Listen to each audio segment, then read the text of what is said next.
Hi అండి. నమస్తే. అందరూ ఎలా ఉన్నారు? నేనైతే బాగున్నాను. మీరు కూడా బాగున్నారని అనుకుంటున్నాను. ఈరోజు వీడియో వచ్చేసి బ్లౌజ్ కటింగ్ చూపించబోతున్నాను. ఒక కస్టమర్ 2 బ్లౌజెస్ అయితే ఇచ్చారు. వాటిని కుట్టమని ఇచ్చారు. ఇప్పుడు ఆ కటింగ్ ఎలా చేయాలో చూద్దాం. ఈరోజు 2 బ్లౌజులు ఒకేసారి కట్ చేయబోతున్నాను. ముందుగా బ్యాక్ పార్ట్ తీసుకొని వెనక వైపు కప్పునైతే మార్కింగ్ చేసుకుందాం. 2 క్లాతులను ఒకేసారి కట్ చేస్తున్నా కాబట్టి క్లాతులు అనేది కరెక్ట్గా ఉండాలి. బ్లౌజ్ లూజును బ్యాక్ పార్ట్తోనైతే సరి చూసుకోవాలి. బ్లౌజు సైడు ఎంత బారుందో ఆది బ్లౌజ్తో పాటే పెట్టుకోవాలి. ఇక ఇప్పుడు టేపు తీసుకొని బ్యాక్ పార్ట్ని మొత్తం ఎంత పొడవు ఉందో చెక్ చేసుకుందాం. ఆది బ్లౌజు బారు మొత్తం 15.5 ఇంచులైతే ఉంది. ఒక 1/2 ఇంచు ఎక్స్ట్రా తోటి 15.5 ఇంచుల వద్ద మార్కింగ్ చేసుకుందాం. నెక్ అనేది 2 ఇంచులైతే మార్కు చేసుకుందాం. కొంచెం ఈ కస్టమర్ సన్నగా ఉంటారు కనుక 2 ఇంచులైతే సరిపోతుంది. ఆది బ్లౌజ్ తీసుకొని షోల్డరు ఎంత ఉందో ఒకసారి చూసుకుందాం. 3 ఇంచులైతే ఉంది. 3 ఇంచులతో షోల్డర్ని మార్కింగ్ చేసుకుందాం. బ్లౌజు అటు సైడ్ కూడా 15.5 ఇంచులు వచ్చేలాగా మార్కింగ్ అయితే చూసుకుందాం.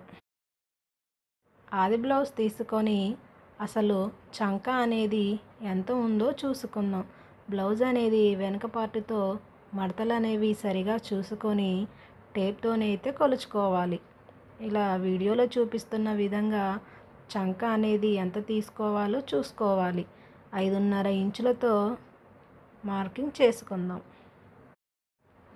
షోల్డరు నెక్ కలిపి ఎంత ఉందో మనం చంక మార్కు పెట్టిన చోట కూడా సేమ్ అంతే మెజర్మెంట్స్ తోటి రావాలి.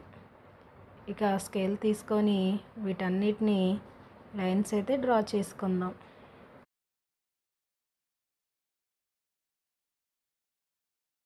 ఈ విధంగా డ్రా చేసుకున్న తర్వాత టేపు తీసుకొని చంక వద్ద 1.5 ఇంచులతో మార్కు చేసుకోవాలి. నెక్కుకి 1 ఇంచు తోటి మార్కు చేసుకొని రౌండ్ నెక్ కాబట్టి రౌండ్గా డ్రా చేసుకుందాం. చంక వైపు కూడా రౌండ్గానే మార్కు చేసుకుందాం. నేను 2 లైనింగ్స్ ఒకేసారి కట్ చేస్తున్నా కాబట్టి 2 కూడా ఒకే మడతపై ఉన్నాయో లేదో ఒకసారి చెక్ చేసుకొని కట్ చేసుకోవాలి.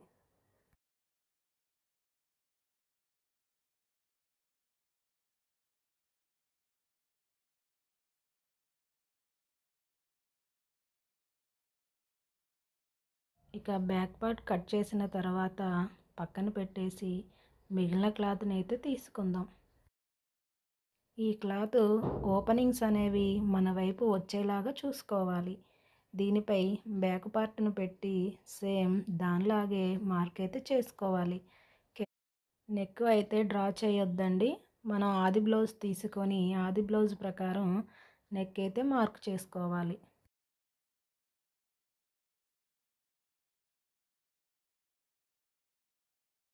బ్యాక్ పార్ట్ తీసేసి ఆది బ్లౌజ్ తీసుకుందాం.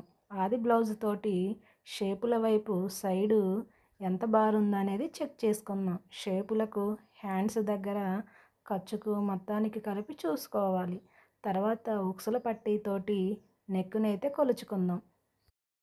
నెక్కు ఆది బ్లౌజ్ కన్నా కూడా ఒక 1/2 ఇంచు ఎక్స్ట్రా పెట్టుకుందాం. తర్వాత షేప్ బెల్ట్ కోసం కూడా ఒక 1/2 ఇంచు ఎక్స్ట్రా పెట్టుకొని మార్క్ అయితే చేసుకుందాం. ఇలా మార్క్ చేసుకొని కట్ చేసుకోవాలి.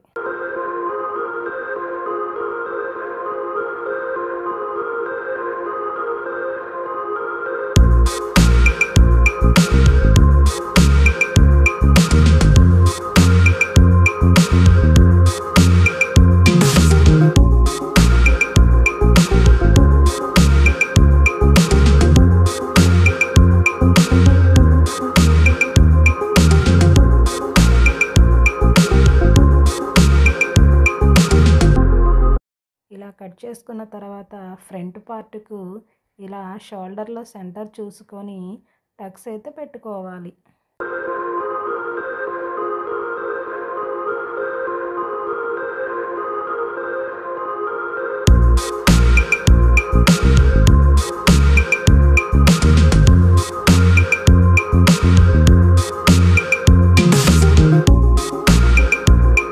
ఇప్పుడు హ్యాండ్స్ అనేవి కట్ చేసుకుందాం.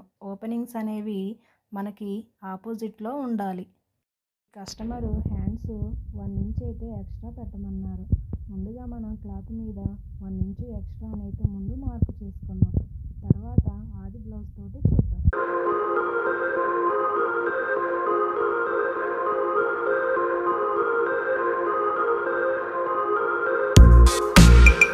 ఇప్పుడు ఆది బ్లౌజ్ తీసుకొని హ్యాండ్స్ ఎంత పొడవు ఉందో చూసుకుందాము.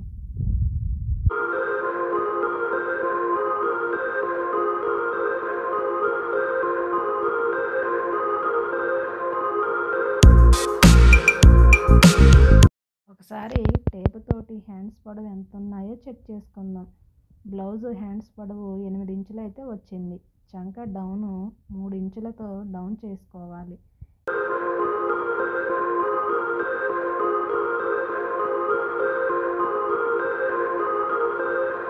ఇలా హ్యాండ్స్ కట్ చేసుకున్న తర్వాత సెంటర్లోనైతే ఇలా టక్స్ అనేది ఇవ్వాలి. ఒక 1/2 ఇంచ్ తోటి లో చంక అనేది తీసుకోవాలి. ఇక్కడ కూడా టక్స్ ఇచ్చుకోవాలి. ఇలా టక్స్ ఇచ్చిన పార్ట్స్ అనేవి బ్లౌజుకు ఫ్రంట్ వైపుకు వచ్చేలాగా చూసుకోవాలి.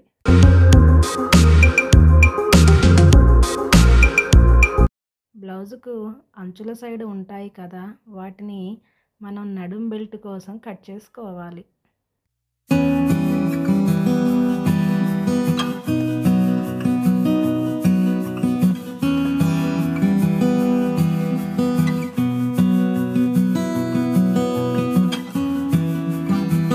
షేపుల కోసం ఈ క్లాత్లోనే క్లాత్ను 2 మడతలుగా వేసి షేపుని అయితే మార్క్ చేసుకొని కట్ చేసుకుందాం. నాకు ఇవి కరెక్ట్ కొలతలు తెలుసు కాబట్టి నేను మార్కింగ్ చేయకుండా డైరెక్ట్గానే కట్ చేశాను. ఇక ఇవే అంచులతో ఉక్సుల పట్టీకి కూడా క్లాత్ని అయితే కట్ చేసుకుందాం. 2 బ్లౌజులు ఒకేసారి కట్ చేశాను కాబట్టి దేనికి దానికే సపరేట్గా అన్నింటినీ కూడా విడివిడిగా పెట్టేసుకున్నాను. ఇక ఇదండి వీడియో. ఈ వీడియోస్ కనుక మీకు నచ్చినట్టయితే మన ఛానల్ని సబ్స్క్రైబ్ చేయండి. ఇలాంటి ఇంకా మరిన్ని వీడియోస్ మన ఛానల్లో డైలీ పోస్ట్ చేస్తాను. మీరు చేసే ఒక చిన్న లైక్ మాకు ఎంతో సపోర్టుగా ఉంటుంది. ఇంకొక వీడియోతో మళ్ళీ కలుస్తా.